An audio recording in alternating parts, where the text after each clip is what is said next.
अस्सलाम वालेकुम friends, welcome back to top smarties. Drama serial Shadai, जिसकी आज की एपिसोड तो वाकई बहुत ज़बरदस्त थी। ड्रामे में आग वाला सीन तो ऐसा था जैसे किसी एक्शन मूवी का सीन हो। बहुत ज़बरदस्त और बहुत अच्छे से सबने परफॉर्म किया है। यहाँ पर मेराल की बेहिसी तो देखिए कि अभी भी उसे अली खान की मोहब्बत पर यकीन नहीं आया कि यहाँ तक उसका जिस्म तक झुलस गया। वो मिराल की मोहब्बत में कैसी आग में कूद गया। मिराल को अब तो एतबार आ ही जाना चाहिए था, लेकिन अभी भी मिराल कंफ्यूज नजर आती है कि अली खान ये सब कुछ क्यों कर रहा है। खैर, यहाँ पर मिराल का रवैया कुछ तो बदल रहा है और साथ ही साथ अली खान का भी। अली खान मिराल से बहुत मोहब्बत करता है, लेकिन अब उसे नज़रअंदाज करना शुरू हो चुका है। वो मिराल की कैद भी ख़त्म कर देता है। दादी के पूछने पर वो मिराल के बारे में कोई बात नहीं करना चाहता, जिस पर दादी को ताज्जुब हुआ। मिराल के बारे में बात ना करना तो अली खान ऐसे है जैसे मैं कहूँ ये रात नहीं दिन है और तुम मान जाओ। तो ऐसे में अली खान कहने लगा, मान ही तो गया हूँ। पहले अंधेरों में जी रहा था और अब तो अंधेरे भी दिन लगते हैं, क्योंकि सब कुछ क्लियर है मेरे सामने। कौन मुझसे बेवफाई कर रहा है, कौन मेरा फ़ायदा उठा रहा है, सब कुछ क्लियर है मेरे सामने, इसलिए अंधेरों की तो गुंजाइश ही नहीं। अब यहाँ पर मिराल जो कि कैद से रिहा हो चुकी है, अली खान ने उसे आज़ादी दे दी कि कहीं भी जा सकती हो, जिससे मर्जी मिल सकती हो। लेकिन आज भी अली खान की मोहब्बत उसके लिए कम नहीं हुई। दिल से तो आज भी उसे ही टूटकर चाहता है। खैर, मिराल जो सुबह उठी तो सबसे पहले वो एलिया से मिलने आई। इस बार वो एलिया से मिलने ड्राइवर के साथ नहीं बल्कि खुद ड्राइव करके आई, ताकि अली खान तक खबर न पहुंचाए कि वो एलिया से मिलने आई। खैर, अली खान का भी तो क्या ही डर है मिराल को। एलिया से मिलने आए तो इस पर मिराल का रवैया जरा डिफरेंट था। मिराल एलिया को सब कुछ बताती है और फिर शॉक्ड भी हुई कि अगर वो मुझसे फ्रॉड कर रहा है, वो बहुत बुरा इंसान है, तो मुझे उसने आग में मरने क्यों नहीं दिया, खुद को क्यों झुलसा लिया। मुझे तो लगता है कि मैं जो कुछ कर रही हूँ शायद गलत कर रही हूँ। मुझे समझ नहीं आ रही मैं क्या करूं।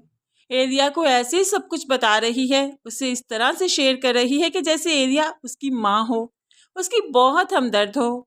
एलिया ने जब मिराल का यह बदला रवैया देखा तो हैरान रह गई। उसे लग रहा है कि उसका मोहरा उसके हाथ से निकलता जा रहा है, इसीलिए उसे कोई और बंदोबस्त करना पड़ेगा।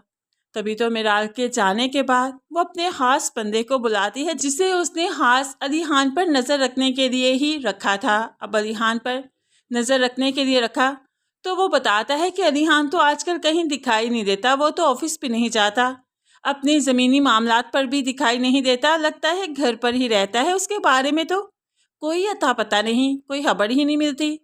जिस पर अब एलिया को लगने लगा कि मिराल के दिल में भी सॉफ्ट कॉर्नर बन रहा है अली के लिए, और अली भी घर में ही ज़्यादा वक्त गुजारता है, तो कहीं इन दोनों में अंडरस्टैंडिंग ना हो जाए, कहीं बात आगे ना बढ़ जाए, इनका रिश्ता मजबूत ना हो जाए। तभी तो वो इस खास बंदे को हुक्म देती है कि जहाँ भी जब भी अली खान को देखो उड़ा डालो, अब उसकी मुझे ज़रूरत नहीं रही है। यहाँ पर अली खान तो जाहिर सी बात है ड्रामे से नहीं हटाया जाएगा, वो तो नहीं मरेगा, लेकिन उसकी मौत याकूब ज़रूर मर जाएगा। याकूब अली खान पर कुर्बान हो जाएगा और उसके बाद ड्रामा में आएगा ज़बरदस्त सा ट्विस्ट, क्योंकि अभी तो अली खान के दिल में मोहब्बत बाकी है मिराल के लिए। वो मिराल के बारे में बेशक किसी से कुछ डिस्कस नहीं करता, खुद भी खामोश हो चुका है, उसे मुकम्मल आज़ादी दे चुका है इधर उधर आने जाने की। लेकिन जब याकूब मिराल की वजह से मारा जाएगा तो फिर आएगा असल ट्विस्ट। फिर होगी अली खान को मिराल से शिद्दत की नफरत, और तब मिराल को अली खान पर एतबार आ चुका होगा। वो उससे मोहब्बत करने लगी होगी और उसे दूर जाने का तसव्वुर भी नहीं करेगी। लेकिन याकूब की मौत अली खान को हिला कर रख देगी। वो उसका मुलाजिम नहीं, उसका बहुत अच्छा खास बंदा, खास दोस्त बन चुका है, और उसकी मौत मिराल को अली खान से दूर ही करेगी। इस तरह से ड्रामा एक ज़बरदस्त सा ट्विस्ट लेने वाला है। फ्रेंड्स, आपको क्या लगता है, क्या याकूब को रास्ते से हटना चाहिए, अली खान पर कुर्बान होकर अपने नमक हलाली का सबूत देना चाहिए, या कोई और ट्विस्ट आना चाहिए? क्या कहते हैं आप इस बारे में? ज़रूर कमेंट्स में बताइएगा। मज़ीद वीडियोस के लिए चैनल को सब्सक्राइब करके साथ ही बेल नोटिफिकेशन ज़रूर प्रेस कर दीजिए, ताकि आने वाली हर वीडियो बहुत आसानी से देख सकें। دعا میں یاد رکھیے گا. اب تو بہت سارا خیال رکھیے گا. نئی ویڈیو تک کے لیے اللہ حافظ.